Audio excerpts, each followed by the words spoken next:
The shuttle was full, every seat taken except one. That one seat stayed empty, always empty, no matter how many passengers came in. It was the seat beside the alien girl. She sat quietly, close to the window, her head down, arms folded in her lap. Her skin had soft blue patterns that glowed faintly under the shuttle's flickering lights, but it wasn't her appearance that made people avoid her. It was her scent. A strange, earthy scent like crushed flowers mixed with something metallic filled the space around her. To most passengers it was too strong, too different, too alien. They made faces, whispered rude things, even changed seats just to be farther from her, but the girl said nothing. Not a word. Not a sound. She had learned long ago that speaking only made things worse. The shuttle made its usual stop at platform Delta 9, and more passengers stepped in. Among them was a human, older than most, tall with worn boots and a thick jacket covered in dust. His name was Cole. He scanned the shuttle for a seat, found none except that one, right beside the alien girl. Others avoided it like it was cursed, but Cole didn't even pause. He walked over, nodded at the girl, and sat down beside her. She turned slightly, her eyes wide. Surprised, she expected him to get up in a few seconds like the others did, but he didn't. He leaned back, stretched his legs, and took a deep breath. Then something even more strange happened. He smiled. Not just a fake smile, a real, deep one. Like he had found something he had missed for a long time. The girl blinked, confused. She didn't understand. Everyone hated her scent, but this human, he was breathing it in like it was fresh air. Smells like home, he whispered softly, almost to himself. The words made her heart skip. She hadn't heard anyone say something kind in weeks. Cole didn't look at her again. Didn't ask questions. Didn't act like a hero. He just sat there calm and comfortable. The other passengers were now staring. A human, sitting beside her. By choice? Whispers started again, louder this time. Maybe he can't smell, one person said. Maybe he's crazy, said another. But Cole didn't care. He pulled out a small metal flask from his pocket, took a sip, and closed his eyes. Girl looked at him carefully. He had scars on his face, and his hands were rough, like he had worked in dangerous places. He didn't smell like perfume or chemicals like the others. He smelled like old engines and coal dust. Are you not bothered? She finally asked, her voice quiet and unsure. Cole opened one eye and looked at her. Bothered? He repeated, then shook his head. Nah. You smell like the deep tunnels, he said. Back when I worked on the Riggin mines, we used to smell that before the gas alarms went off. That smell saved my life once, he added with a small chuckle. The girl said nothing, but her lips moved slightly. Almost a smile, almost not. For a moment she forgot the stares, the whispers, the shame. Someone had finally said something kind. The shuttle continued its journey through the stars, heading toward Colony Station 5. The girl kept glancing at Cole, not used to having company. She didn't even know his name. Yet, but somehow she felt safer than she had in a long time. Cole, with his silent strength and dusty jacket, was like a rock in a storm. Outside the shuttle window, stars blinked in and out like fireflies in the void. Inside, for the first time in days, the alien girl felt seen. Not like a creature, but like a person. And deep down, she knew this human was going to change everything. She just didn't know how yet. But fate had already decided their paths would stay connected, whether they liked it or not. The shuttle hummed softly as it flew through space, cutting through the dark like a quiet bird.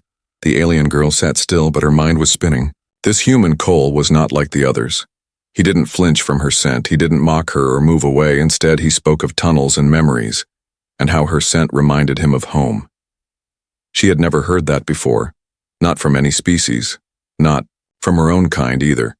She wanted to ask more, but didn't know how. Cole leaned his head back against the seat, eyes half closed. His mind wasn't in the shuttle anymore. It was far away, deep beneath the crust of a dead mining moon called Riggin 4. The air back then had always smelled like burning rock and blooming rot. Miners were forced to work near gas vents, Old alien tech buried too deep, still leaking strange chemicals. Sometimes, before the alarms screamed, there would be a smell, a warning, a mix of crushed blossoms and rusted air. That same scent clung to the alien girl now. It brought back a day he couldn't forget. Cole had been younger, stronger, and angry back then. He was swinging a plasma drill into rock when he smelled it sweet, sour, sharp. He stopped, confused, but something deep in his gut told him to run. He shouted to the others, but no one listened. He turned and sprinted through the dark tunnel, and 5 seconds later, the ceiling collapsed. Gas exploded, fire roared, and screams echoed behind him. Out of 23 miners, only 7 survived that day. Cole never forgot that scent, the strange flowers the alien workers wore in their suits to mask the gas. They had saved his life. Back on the shuttle, the alien girl finally spoke again. "You knew the mines?" she asked, her voice barely above a whisper. Cole nodded slowly, not opening his eyes. "Riggin 4, he said. 12 years of digging rock and dodging death." She turned fully toward him now, studying his face. "You said the scent saved your life," she whispered. He opened his eyes and looked at her. "Yeah," he said. "Back then, your kind were hired to clean gas vents. They used flowers to hide the poison smell, but to us miners, it became a warning. If you smelled flowers, you knew something was about to go wrong." She lowered her head. "My people still wear it," she said. "But now, others say we stink." Cole sighed. "People forget too fast," he muttered. The shuttle jolted slightly as it began to enter Colony Station 5's gravity zone. The loudspeaker crackled. "Docking in 5 minutes." Passengers stood up, grabbing bags, stretching arms, ignoring the 2 in the back. Cole stood up too. But slower. The girl didn't move. He turned to her. "Where you headed?" he asked casually. She looked away. "Nowhere important," she said. That was a lie, but a safe one. Cole waited a second, then nodded. "Me neither," he replied. They stepped off the shuttle together. The station smelled of oil, smoke, and hot metal. Workers shouted, bots beeped, guards stood at checkpoints scanning IDs. As soon as they stepped into the crowd, things changed again. The people noticed the scent. Heads turned, noses scrunched. Someone muttered, "Ugh, not another one." The alien girl shrank into herself, used to this part. She tried to walk faster, to disappear in the crowd, but Cole didn't move faster. He stayed beside her. He didn't flinch when a woman fanned her nose dramatically. He didn't say sorry for walking. Beside her, the alien girl glanced up at him with wide eyes. "Why do you still walk beside me?" she asked. He looked down at her. "Because I don't care what they smell," he said. "I care what they are." That hit her harder than she expected. She wasn't used to kindness from strangers, especially not humans. A few steps later, a guard blocked their way. "You," he barked, pointing at her. "Worker zone only." The girl nodded quickly, showing her ID. Cole was about to move on, but the guard held up a hand. "You can go," he said to Cole. "Don't know why you're walking with that?" "That has a name," Cole said calmly. "And I'm going wherever she's going." The guard frowned. "Suit yourself," he muttered, stepping aside. The girl walked in silence for a few minutes, heart pounding. Then she turned to Cole again. "My name is Irie," she said quietly. He nodded. "Nice to meet you, Irie," he replied. "I'm Cole." And with that, something small but powerful formed between them. A beginning. Not of romance, not of friendship yet, but of respect. And the start of something the colony wasn't ready for. Colony Station 5 was a maze of steel and steam. Above, luxury halls and white tiles sparkled under clean lights. Below, grime dripped from broken vents and power cables hissed like snakes in the dark. Irie had only known the lower decks, the ones where alien workers were sent, where recycled air smelled like burnt plastic and food came in lumps with numbers instead of names. Cole had been here before, years ago, but it looked worse now. More security, more scanners, more eyes watching, and more rules that split the species apart. As they walked into Dock Sector 4, guards leaned against the wall, bored and chewing on stim gum. When they saw Irie, their expressions changed. One of them stepped forward, grinning wide. Well, well, if it isn't our favorite perfume bottle, he sneered. Irie said nothing. She'd heard worse. The guard took a deep breath, exaggerated, then coughed loudly. You sure you ain't leaking something toxic again? He laughed, elbowing his friend. Cole stopped walking. His jaw tightened, but he didn't speak. He just looked at the guard, eyes cold and steady.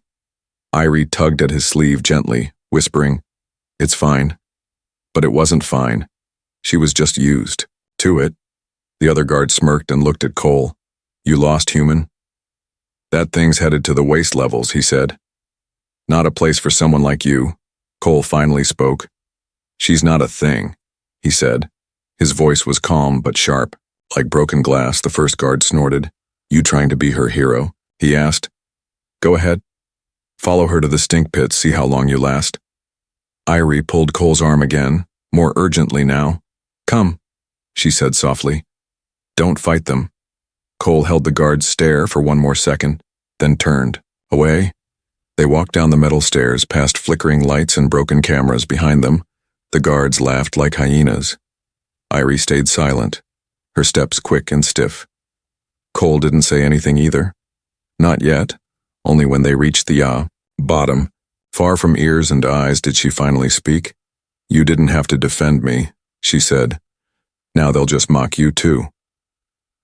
Cole looked around the dirty hallway. Rats with glowing eyes skittered through vents. Steam hissed from broken pipes. He shrugged. Let them, he replied. Mockery's just noise. They don't know you, he added, and I don't care what they think of me. Irie stared at him, unsure how to respond. Most people kept their distance to protect themselves. He wasn't doing that. He was walking deeper into the worst, parts of the colony just to stay near her. Why? She asked suddenly. Why do you keep helping me? Cole looked down at her. I told you, he said. Your scent once warned me of death. It saved me.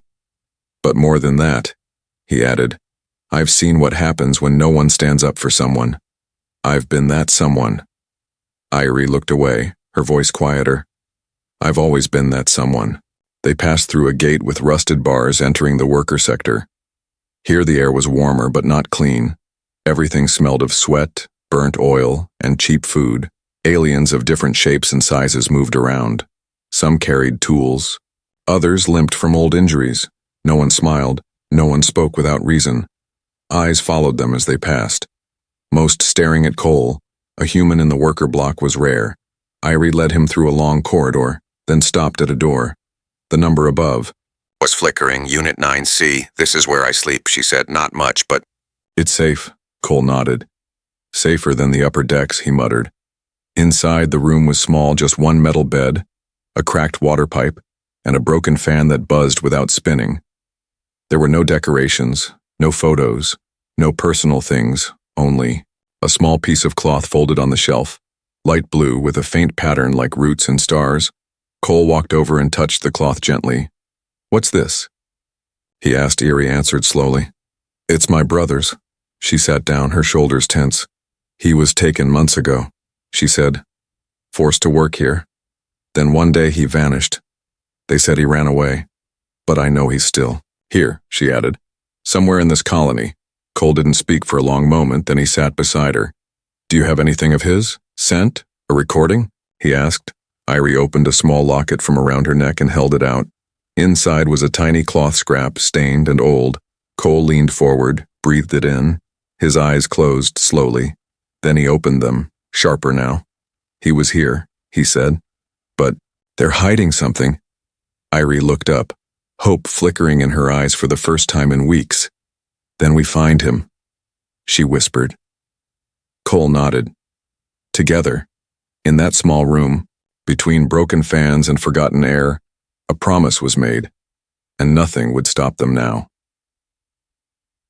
Night came fast on Colony Station 5. There was no sunset in space, just the slow dimming of overhead lights until everything turned blue and cold. Irie sat cross-legged on the metal floor of her room, staring at her brother's cloth scrap in her hand. She had touched it so many times that the edges had started to fray. Across from her, Cole studied a station map he found folded behind an old pipe panel. It was outdated, stained, but useful. He pointed at a section below the waste recycling center. "This area," he said. It used to be a holding zone for overflow workers. Temporary bunkers, storage cages, no proper IDs recorded. Irie looked at the spot, her breath catching. "That's where he could be?" she asked. Cole nodded slowly. "Most likely," he replied. "If someone wanted workers to vanish, that's where they'd hide them." Irie stood up, energy buzzing in her chest like a live wire. "No one goes there," she said. "Too dangerous, full of gas leaks and broken droids." Cole smirked a little. "Sounds just like Riggin 4, he muttered. "That's where I lived for years." Before they left, Irie took a tiny bottle from under her bed. She sprinkled a few drops on her collar, her people's flower scent. It wasn't to protect herself this time. It was to guide him if they got separated. In the dark, he could follow her scent like a trail. She didn't say this out loud, but Cole seemed to understand anyway. They slipped into the lower corridors just after curfew. No lights, only the sound of their footsteps and the slow, steady hum of broken machines. The path twisted down, metal under their boots echoing like drums in a cave. Cole stopped suddenly. He knelt and touched the floor. "Scorch marks," he said. "Someone dragged something heavy through here recently." Irie crouched beside him, fingers brushing the dark stains. "Cargo pods?" she asked. Cole nodded. "Or body carts," he replied, his voice low. She flinched but didn't stop. They kept moving, deeper and deeper, until even the walls changed. No paint, no labels, just rust, wires, and silence. Suddenly Cole raised his hand. "Stop." Irie froze. He pointed at a wall. Faint glowing lines written in an alien script. Her breath caught. "It's my language," she whispered. She stepped closer. Fingers tracing the message burned into the metal. It said, "Hope survives. Kiro," her brother's name. "He had written this, I told you," she said, voice trembling. "He's alive." Cole studied the message, then looked down the hallway. "This was fresh," he said, "not more than a week ago." But just as hope rose in their chests, a sharp sound echoed through the corridor, metal scraping on metal. They ducked behind a broken panel as a patrol bot rolled by, scanning with red lights. It didn't spot them, but more would come. They had to move faster. They followed the marks, the scent, and soon found a sealed hatch. Cole tapped the edge with a wrench from his belt. "Listening for echoes, Hollow?" he whispered. "There's space behind it." Irie helped him unscrew the bolts with shaky fingers. After minutes of silence and sweat, the hatch groaned open. A foul wave of air hit them. Rotten food, chemical, dust, and something else. Pain. Inside was a small chamber, filled with old beds, rusted tools, and a broken comm station. And in the far corner, a figure lay on the floor, thin, dirty, still breathing. Irie gasped and rushed forward. "Cairo," she cried. The boy opened his eyes slowly, blinking at the light. His face was gaunt, eyes hollow, but when he saw her, he smiled weakly. "Sis," he whispered, "you found me." She dropped to her knees and held him, arms wrapped tight around his fragile body. Tears spilled down her cheeks, soaking into his shoulder. "I never stopped looking," she said. "Never." Cole stood quietly near the door, watching the moment with a heavy chest. He remembered the first time someone had cried for him years ago. It was rare to be missed in places like these, rare to be found, but this reunion was cut short by another sound, a warning alarm deep in the station's belly. Someone had triggered a motion sensor. The system would wake soon and they would not be safe. "We need to move," Cole said quickly. "Can he walk?" Kiro shook his head slowly. "Too weak." Irie looked at Cole with fear. "Then we carry him," Cole said, already lifting the boy into his arms. He staggered slightly but didn't stop. "Let's go," he said, "before the colony decides to erase him for real this time." And with that, the three of them began their escape from the shadows. But they didn't know the real threat hadn't even started yet. The air grew heavier as they moved deeper underground. Cole carried Kiro on his back, each step slower than the last. Irie walked ahead, guiding the path with her glow patch and a steady hand on the wall. The colony above was clean and loud, but down here, it was silent and forgotten. Wires hung like vines from the ceiling. Sparks blinked like dying stars, and the floor shook every few minutes from passing freight trains overhead. Cole winced as a pipe leaked steam onto his arm, but he said nothing. Kiro's breathing was shallow. Against his back. "We're close," Irie whispered. "This tunnel links to the air shaft roads. Smugglers use them sometimes." Cole grunted in response. They turned a corner and entered a wider chamber, low ceiling, cracked floor, and vents buzzing with broken fans. But something was wrong. Cole slowed down. There were drag marks in the dust. Fresh ones. "Someone else passed through here," he said quietly. Irie's eyes darted to the corners, then they heard it. A faint click, then another. Cole didn't hesitate. He dropped to one knee and rolled behind a steel crate, shielding Kiro. Irie followed a second later, diving beside him just as a flashbolt struck the wall where they had stood. The air sizzled from energy residue. "Scanners," Cole hissed. "Automated defense drones." "But these don't belong to the colony." Irie's face went pale. "Then who set them up?" Cole narrowed his eyes. "Whoever's been hiding the missing workers," he growled. "They don't want witnesses." Kiro tried to lift his head. "They took the others," he rasped. "Said no one would care if we disappeared." Cole placed a hand on the boy's back gently. "You're not disappearing today," he said. He glanced around and spotted a vent shaft above the crates. "Narrow, but crawlable." "Irie," he said. "You'll take him through there." She looked uncertain. "What? About you?" "I'll draw their fire," Cole replied, cracking his neck. "They like shooting? Let's give them a moving target." Irie didn't want to agree, but she trusted him now. She took Kiro carefully and climbed into the shaft. As soon as they disappeared inside, Cole stood tall and ran across the open floor. The drones fired instantly, red beams cutting through the darkness. He ducked, rolled, threw a wrench at one of the machines, hitting its sensor with a loud crack. Sparks exploded as the drone spun in the air, crashing into a wall. Cole dove into another tunnel and vanished. The silence returned, but only for a moment. Elsewhere, Irie crawled with Kiro beside her. Both of them panting, she could barely see, but she recognized the scent of mold and fuel ahead. It meant they were nearing the old fusion pipes. That was the edge of the forbidden sector, a part of the colony that was sealed after a reactor leak years ago. No one went in, no one came out, but Irie knew that rumors said something else. That the missing workers, the hidden aliens, were being used for illegal testing down there. She never believed it. Until now, they dropped out of the shaft into a long hallway, lit only by flickering orange strips on the floor. Ahead was a steel door, half open. Irie helped Kiro walk toward it, holding his arm across her shoulders behind them. Footsteps echoed. Then Cole appeared, limping, bruised, but grinning. "Miss me?" he asked. Irie smiled. "You're crazy," she said. "Better crazy than dead," Cole replied. Inside the door, they found an old command room. Dust covered the screens, but one monitor was still active. Connected to a data feed, Cole wiped the screen and tapped through the logs. Dozens of names filled the display. ID codes, species tags, and statuses marked disposed, transferred, or experimental. Irie scanned the names quickly, recognizing several from her homeworld. "They were keeping records," she whispered. "All of them. All the ones who vanished." Kiro pointed at a section labeled Current Holding Level 17C. "That's where they kept us," he said. "They moved some, kept some, and said if anyone talked, we'd vanish too." Cole's jaw clenched. "We copy this," he said, pulling out a small memory drive.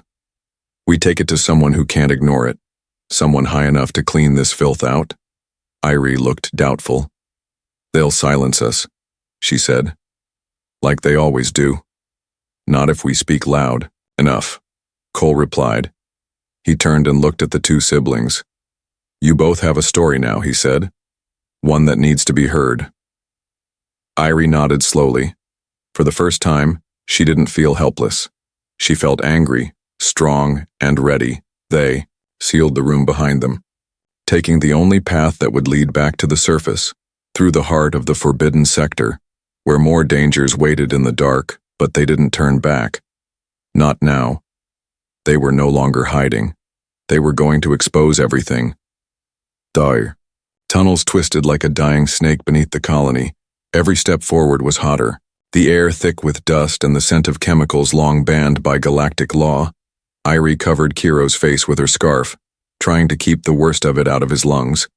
Cole walked ahead with his light low, scanning every wall, every shadow. He didn't trust this place.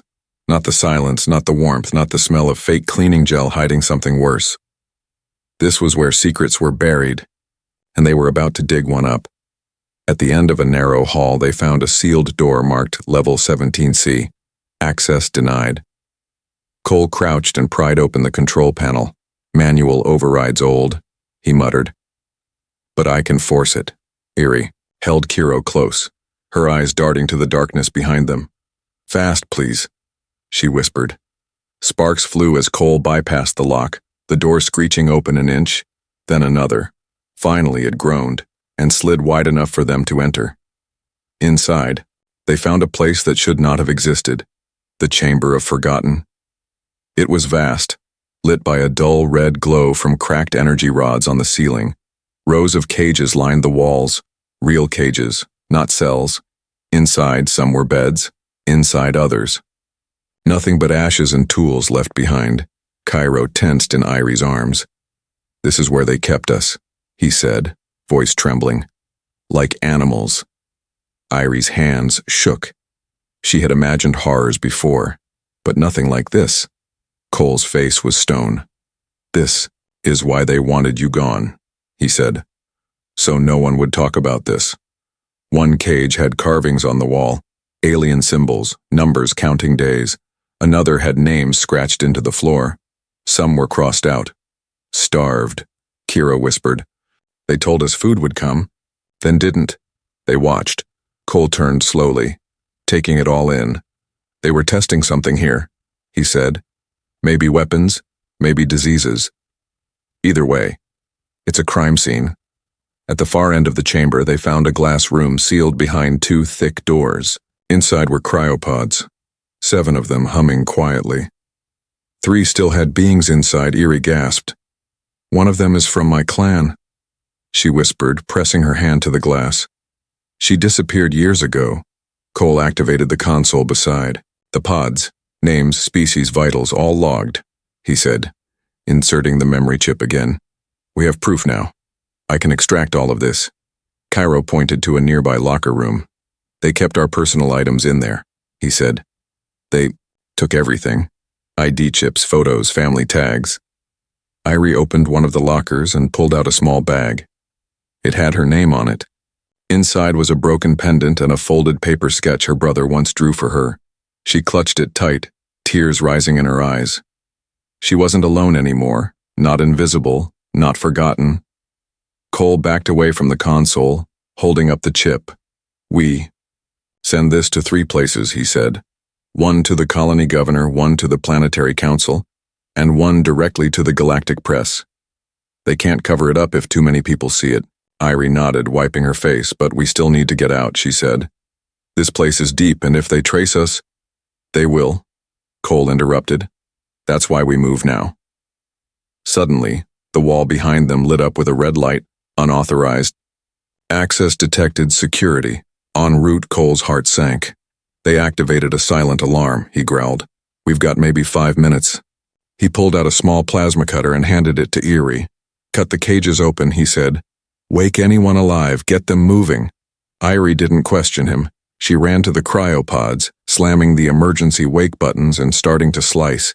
Open locks, Kiro helped despite his weakness, guiding survivors, whispering in alien dialects, calming their fear.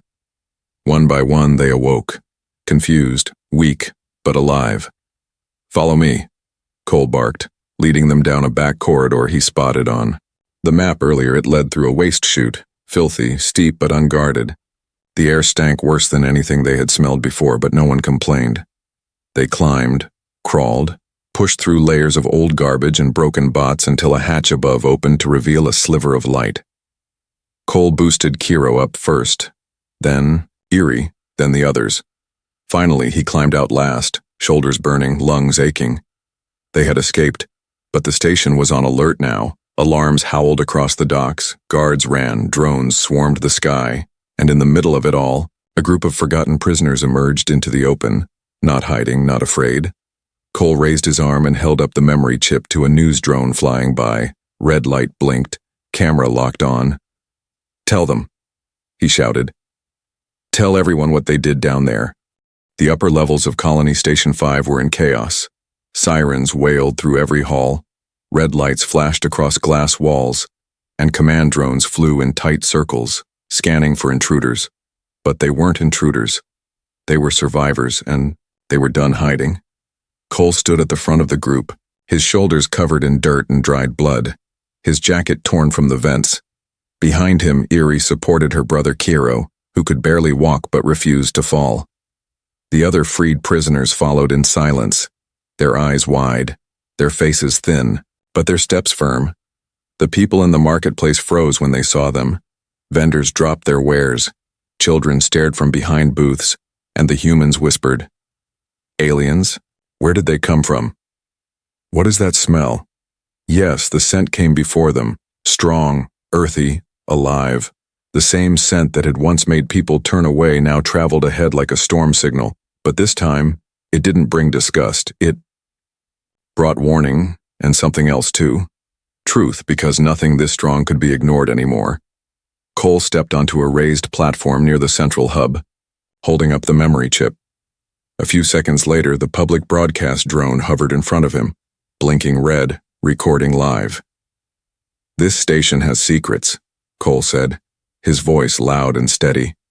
"They've been hiding the forgotten, the workers they claimed were dead, the aliens they buried in metal cages." He turned to Erie and placed the chip in her hand. "Tell them," he whispered. "It's your story." Irie looked into the drone lens, her voice shaky but brave. "My name is Erie," she said. "I came here looking for my brother. They told me he ran. They told me to go away. They laughed. At me, spit at me because of how I smell, because of what I am. But I found him, and I found others too. Trapped, broken, nearly dead." Her voice grew stronger. "They tried to erase us, but we're still here. Now you all have to see us." As her voice spread through every speaker on the colony, people gathered. More came from shops, docks, lifts, homes. Some covered their noses, others lowered their heads in shame. Among the crowd, an old woman stepped forward, a former nurse. She recognized one of the survivors, a child who had vanished a year ago. She fell to her knees and cried. That moment cracked the wall. More followed. Some cried, some clapped, some just stared, realizing they had walked past injustice every day without ever seeing it. The governor arrived. Minutes later, escorted by 6 guards, he was red-faced, sweating, furious. "What is the meaning of this?" he shouted. "This is unauthorized use of the emergency network." Cole stepped forward, voice calm. "You knew," he said. "You signed the transfer orders, let the experiments happen. You silenced the reports, changed the death lists. We have your digital signature." He pointed at the drone, still recording everything. The governor froze, then he turned and tried to walk away. But it was too late.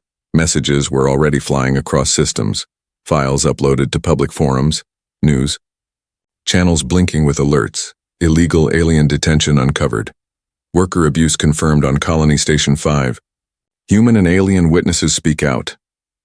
Guards lowered their weapons slowly. Some even dropped their badges and walked away. Others helped carry the weak to medical bays. Cole looked around and saw something he never expected. Change. Real change. And it all started with one girl, one scent, one empty seat on a shuttle no one wanted to take. Later that day, in the station's medical wing, Kiro rested on a soft bed for the first time in months. Doctors treated his wounds, gave him real food, called him by his name. Erie sat beside him, her pendant back around her neck, polished clean. Cole stood at the window, watching ships land and leave outside. He still looked like a miner, scarred, quiet, tired, but his eyes held something new. Peace. Irie walked over and held out a small vial. It was filled with the same flower oil she wore on her skin.